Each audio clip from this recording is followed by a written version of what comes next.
ఓం శాంతి 23/5/1983 అవ్యక్త బాప్దాద యొక్క మధుర మహావాక్యాలు.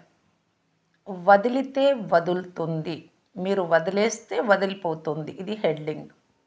ఈరోజు బాప్దాద తమ ఆది స్థాపన కార్యంలో నిమిత్తులుగా అయిన సహయోగి పిల్లలను చూస్తూ ఉన్నారు. సహాయం చేసే పిల్లలను. సహయోగి పిల్లలందరి భాగ్యాన్ని చూసి హర్షితులవుతున్నారు. ఆది కాలానికి చెందిన ఈ శ్రేష్ఠ బ్రాహ్మణుల ప్రపంచపు హిస్టరీని మరియు జాగ్రఫీని చూస్తున్నారు. చరిత్ర భూగోళాలను. ఏ శ్రేష్ఠాత్మలు ఏ సమయంలో ఏ స్థానంలో మరియు ఏ విధిపూర్వకంగా సహయోగిలుగా అయ్యారు అని చూస్తున్నారు. మరి బాబా ఏం చూశారు? 3 రకాలైన సహయోగి పిల్లలను చూశారు. మొదటి వారు బాప్దాద యొక్క అలౌకిక కర్తవ్యమును చూసి బాప్దాద యొక్క మోహిని మూర్తి ఆత్మిక చరిత్రను చూసి ఆలోచించే శ్రమను కూడా చేయలేదు. కేవలం చూశారు మరియు చూడడంతోనే కల్పపూర్వపు స్మృతి యొక్క సంస్కారం ప్రత్యక్షమైపోయింది. రెండవ వారు వీరు నా వారే అని హృదయం నుండి వెలువడింది.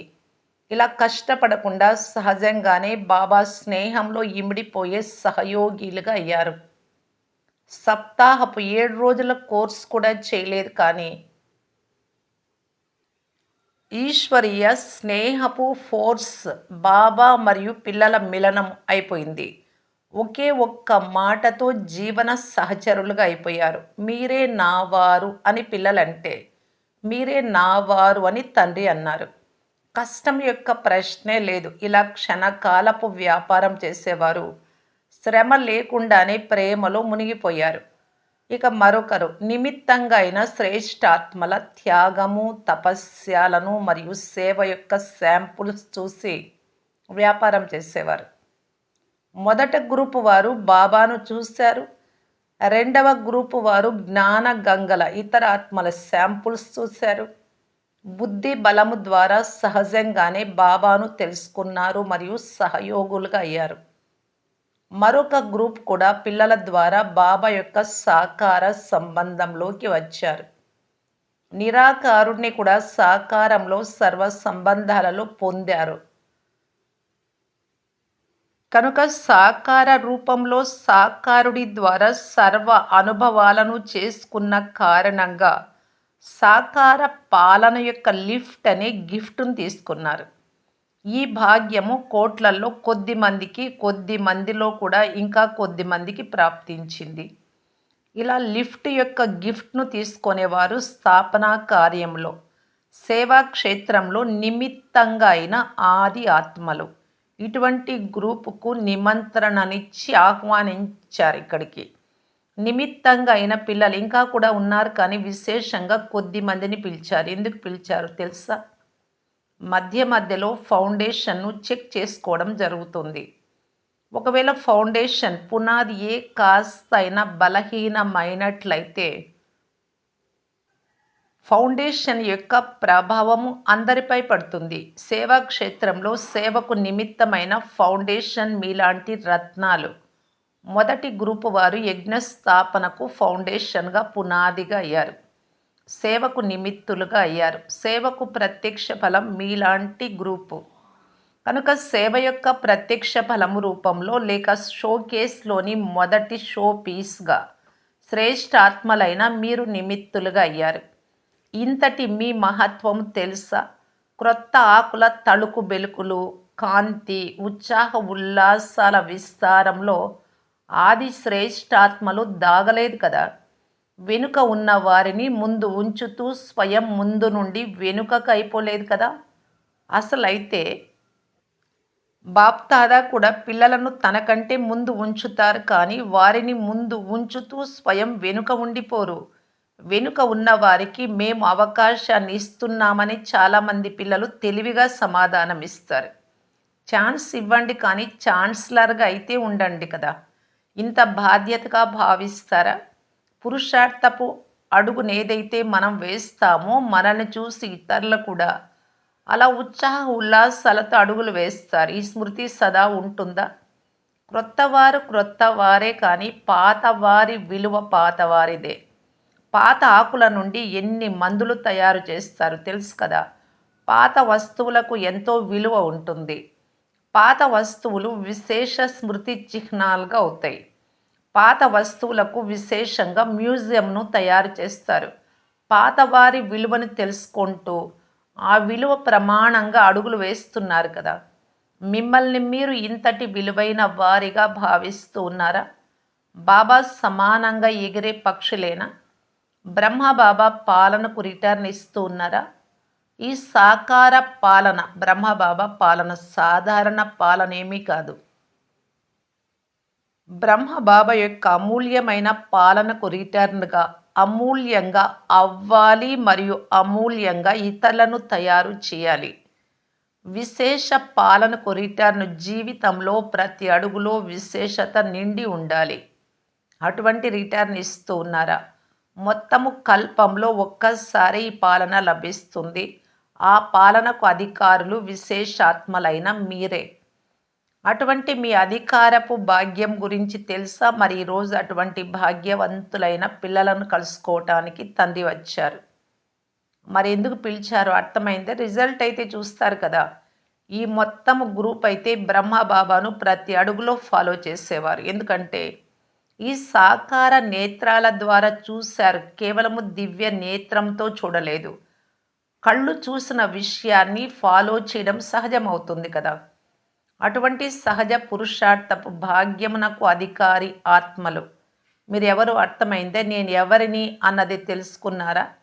నేను ఎవరిని అన్న మొట్టమొదటి చిక్కు ప్రశ్న బాగా గుర్తు ఉంది కదా! మర్చిపోలేదు కదా!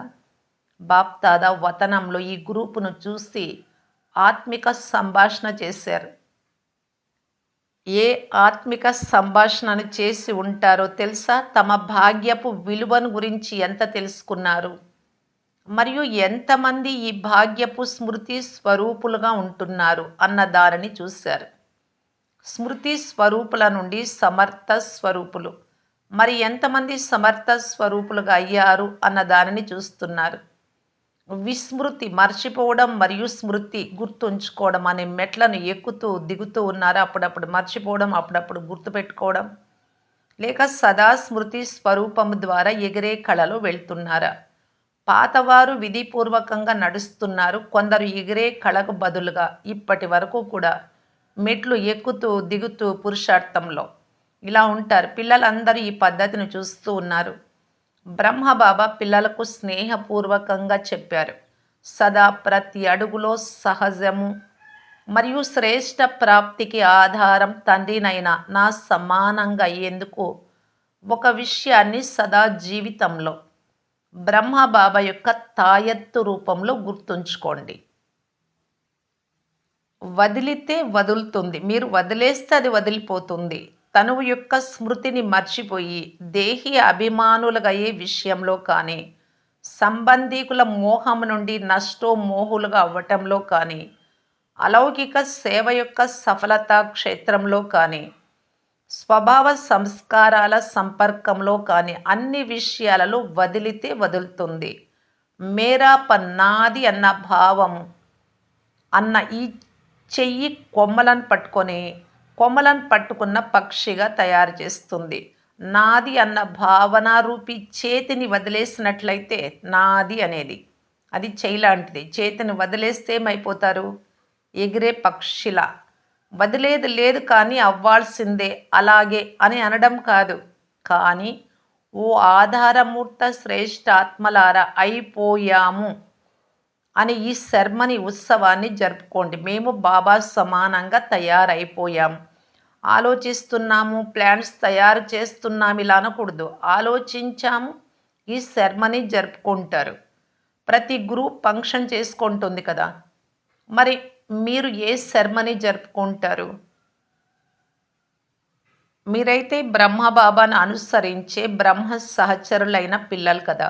ఈశ్వరీయ పరివారపు వృద్ధాత్మలు. వీరే మా ఆది శాంపుల్ స్వరూపులు అని మీ అందరిపై బాప్దాదా మరియు పరివారం యొక్క దృష్టి ఎల్లప్పుడూ ఉంటుంది. మొత్తం పరివారానికి బాబాకు అన్ని ఆశల దీపాలు మీరు. మరి ఏ సమారోహాన్ని, ఉత్సవాన్ని చేస్తారు? బాబా సమానంగా అయ్యారు, జీవన్ముక్తాత్మలుగా అయ్యారు. నష్టోమోహ స్మృతి స్వరూపుల నుండి సమర్థ స్వరూపులుగా అయ్యారు. సంకల్పం చేశారు మరియు అయిపోయారు. అటువంటి సమర్థ సమారోహాన్ని జరుపుకోండి. తయారుగా ఉన్నారు కదా! లేక ఇప్పుడు కూడా ఆలోచిస్తారా? చేయాలి అని అయితే అనుకుంటాము. ఇలా ఉండాలనుకుంటున్నాను అనుకోవడం కాదు. బాబా యొక్క అన్ని కోరికలను పూర్తి చేసే వారమైన మేము ఆది శాంపుల్స్ ఇటువంటి నిశ్చయ బుద్ధి విజయీ రత్నాలు విజయోత్సవాన్ని జరుపుకోండి. ఎందుకు పిలిచాము అర్థమైందా? స్పష్టమైంది కదా! వీరందరికీ కిరీటాన్ని ధరింపచేయాలి.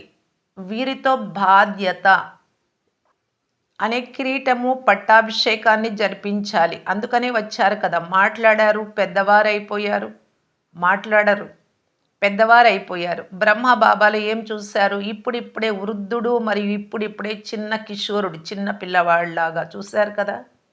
ఫాలో ఫాదర్ సరేనండి అనటంలో పసిపిల్లలుగా అవ్వండి మరియు సేవలో పెద్దవారిలాగా వృద్ధుల్లాగా చెయ్యండి. చిన్న పిల్లల ప్రకాశం చూశారు. హాజీ జీహా అని ఎంత ఆనందంతో చెప్పేవారు. విశేష ఆహ్వానంపై విశేషాత్మలు వచ్చారు. ఇప్పుడు విశేష సేవల బాధ్యతల ఉత్సవాన్ని మళ్ళీ జరుపుకోవాలి. మధ్య మధ్యలో కిరీటాన్ని తీసేస్తారు. ఇప్పుడు కిరీటాన్ని ఎంత లైట్గా పెట్టుకోవాలి అంటే దాన్ని ఇక తీసేయకూడదు. అచ్చా సమారోహపు రిజల్ట్ ఏమొచ్చింది అన్నది తర్వాత విందాము. అచ్చా సదా సర్వాత్మల నిమిత్తంగా ఉత్సాహ ఉల్లాసాలను ఇప్పించేవారు. సదా ప్రతి పురుషార్థపు అడుగు ద్వారా ఇతరులను తీవ్ర పురుషార్థులుగా తయారు చేసేవారు. వ్యర్థమును క్షణంలో వదిలితే వదులుతుంది అని భావించి వదిలేవారు. సదా బ్రహ్మ బాబాను ఫాలో చేసేవారు అయిన ఇటువంటి సేవ ఆది రత్నాలకు, పాలన యొక్క భాగ్యవాన్ విశేషాత్మలకు బాప్దాదా ప్రియ స్మృతులు మరియు నమస్తే. సేవాదారులైతే ఎల్లప్పుడూ ఎగురుతూ ఉండాలి. ఎందుకంటే యజ్ఞ సేవ యొక్క బలము చాలా గొప్పది కనుక సేవాదారులు శక్తివంతంగా అయిపోయారు కదా! యజ్ఞ సేవకు ఎంత గాయనం ఉంది. ఒకవేళ యజ్ఞ సేవను సత్యమైన హృదయంతో చేసినట్లయితే ఒక్క క్షణ కాలానికి కూడా చాలా ఫలం ఉంటుంది. మీరైతే ఎన్ని రోజులు సేవలో ఉన్నారు? మరి ఫలాల భండారం ఒక చోటకు చేర్చబడింది. ఎన్ని ఫలాలు జమ అయ్యాయి అంటే 21 తరాలు ఆ ఫలాలను తింటూ ఉంటారు. సేవాదారులు అక్కడికి వెళ్ళి మీ ఇళ్లకు తిరిగి మాయకు వశమైపోకూడదు. సదా సేవలో బిజీగా ఉండాలి. మనస్సు ద్వారా శుద్ధ సంకల్పాల సేవ మరియు సంపర్క సంబంధాలు మరియు వాణి ద్వారా నోటి ద్వారా పరిచయాన్ని ఇచ్చే సేవ. ఎల్లప్పుడూ సేవలో బిజీగా ఉండాలి. సేవా పాత్ర అవినాశి అయినది. ఇక్కడ ఉన్నా కానీ లేక మరెక్కడికి వెళ్ళినా కానీ సేవాధారి తోటి ఎల్లప్పుడూ సేవ ఉంటుంది. సేవాధారి ఎక్కడ ఉంటే సేవ అక్కడ ఉంటుంది కనుక సదా సేవాధారులు సేవలో బిజీగా ఉన్నట్లయితే మాయ రాదు. ఖాళీ స్థానం ఉన్నప్పుడే ఇతరులు వస్తారు. దోమలు కూడా వస్తాయి, నల్లులు కూడా వస్తాయి కనుక సదా బిజీగా ఉన్నట్లయితే మాయ రానే రాదు. కష్టపడాల్సిన అవసరం ఉండదు. మాయ నమస్కారం చేసి వెళ్ళిపోతుంది. అటువంటి వీరులుగా వెళ్తున్నారు. ఈరోజు క్రోధం వచ్చింది, తర్వాత లోభం వచ్చింది, మోహం వచ్చింది. ఇలా ఒక్కొక్క రోజు లేదా కొద్ది సేపటికి ఒక్కొక్కటికి వచ్చింది అని అక్కడికి వెళ్ళి అనకూడదు. మాయ పరీక్ష పెడుతుంది. వీరు ప్రమాణం చేస్తున్నారు అని అది కూడా వింటూ ఉంది. బాబా ఉన్న చోట ఇక మాయ ఏం చేస్తుంది? బాబా సదా తోడుగా ఉన్నారా లేక వేరుగా ఉన్నారా? కుమారులు ఒంటరి వారిగా అయితే భావించడం లేదు కదా! వినేవారు ఎవరూ లేరు, మాట్లాడేవారు ఎవరూ లేరు అని అనకూడదు. అనారోగ్యం వస్తే ఏం చేస్తారు? ఇతర సహచరుల గుర్తయితే రాదు కదా! ఇతర సహచరులను తీసుకువచ్చినట్లయితే వారి మాటలను వినాల్సి వస్తుంది, వారికి తినిపించాల్సి వస్తుంది, సంభాళించాల్సి వస్తుంది. అటువంటి భారాన్ని తలెత్తుకునే అవసరం ఏముంది? సదా తేలికగా ఉండండి. సదా యుగల్ స్వరూపులు. వేరే యుగల్ ఏం చేస్తుంది? అనారోగ్యం వచ్చినప్పుడు ఎప్పుడైనా సంకల్పం వస్తుందా? ఏ సంబంధం గుర్తుకు వస్తే ఆ సంబంధంతో బాబాను గుర్తుకు చేసుకుంటే అనారోగ్యంలో తూగుతూ చేసినా కానీ ఎంత మంచిగా వండుతారు అంటే ఇతరులు చేసినట్లుగా ఉంటుంది. కనుక సదా బాబా తోడులో ఉండాలి. ఒంటరిని కాదు కంబైన్డ్ అనుకోవాలి. మీరు మరియు బాబా ఇరువురు కంబైన్డ్. మిమ్మల్ని ఎవ్వరూ వేరు చేయలేరు. ఈ ఛాలెంజ్ చేయండి. ఛాలెంజ్ చేసేవారే కానీ గాబరా పడేవారు కారు. అచ్చా! ప్రశ్న: సంగమయుగ బ్రాహ్మణుల జీవితపు లక్ష్యం ఏమిటి? ఆ లక్ష్యాన్ని ప్రాప్తి చేసుకునే పద్ధతి ఏమిటి? జవాబు: సంగమయుగ బ్రాహ్మణుల జీవితపు లక్ష్యం సదా సంతుష్టులుగా ఉండడం, ఇతరులను సంతుష్టంగా చేయటం. బ్రాహ్మణులు అనగా తెలివైన వారు స్వయం కూడా సంతుష్టంగా ఉంటారు, ఇతరులను కూడా సంతుష్టంగా ఉంచుతారు. ఒకవేళ ఇతరులను అసంతుష్టపరచడం ద్వారా అసంతుష్టులుగా అయినట్లయితే సంగమయుగ బ్రాహ్మణ జీవితపు సుఖమును పొందలేరు. శక్తి స్వరూపులై ఇతరుల వాయుమండలం నుండి స్వయమును దూరంగా ఉంచుకోవడం అనగా స్వయాన్ని సురక్షితంగా ఉంచుకోవడం. ఈ లక్ష్యాన్ని ప్రాప్తి చేసుకునేందుకు సాధనం ఇదే. ఇతరుల అసంతృప్తి వలన స్వయం అసంతుష్టంగా అవ్వకూడదు. ఇతరులు ఏ విధంగానైనా అసంతుష్టపరిచేందుకు నిమిత్తులుగా అయినట్లయితే స్వయాన్ని దూరంగా ఉంచుకొని ముందుకు వెళ్ళాలి, ఆగకూడదు. ఇంకొక ప్రశ్న: ఏ సంస్కారాన్ని తమ అసలైన సంస్కారంగా చేసుకున్నట్లయితే సదా ఎగిరే కళలో ఎగురుతూ ఉంటారు? జవాబు: ప్రతి విషయంలో నేను ముందుకు వెళ్ళాలి అన్న దానిని, అంటే మంచి విషయాలలో మీ అసలైన సంస్కారంగా చేసుకోండి. ఇతరులు ముందుకు వెళ్ళనియండి, వెళ్ళకపోనియండి. ఇతరుల మూలంగా మీరు స్వయం క్రిందకు పడకూడదు. మీరు వెనుక ఉండిపోరాదు. సహానుభూతి కారణంగా సహయోగమునివ్వడం వేరే విషయం. సహాయం చేయండి, కానీ ఇతరుల కారణంగా మీరు క్రిందకు రావటము అనేది మంచిది కాదు. వ్యర్థాన్ని వినకండి, చూడకండి. సేవాభావంతో అతీతులై చూడండి. ఇతరుల కారణంగా మీ సమయము మరియు సంతోషాన్ని పోగొట్టుకోకుండా ఉన్నట్లయితే సదా ఎగిరే కళలలో ఎగురుతూ ఉంటారు. ఓం శాంతి.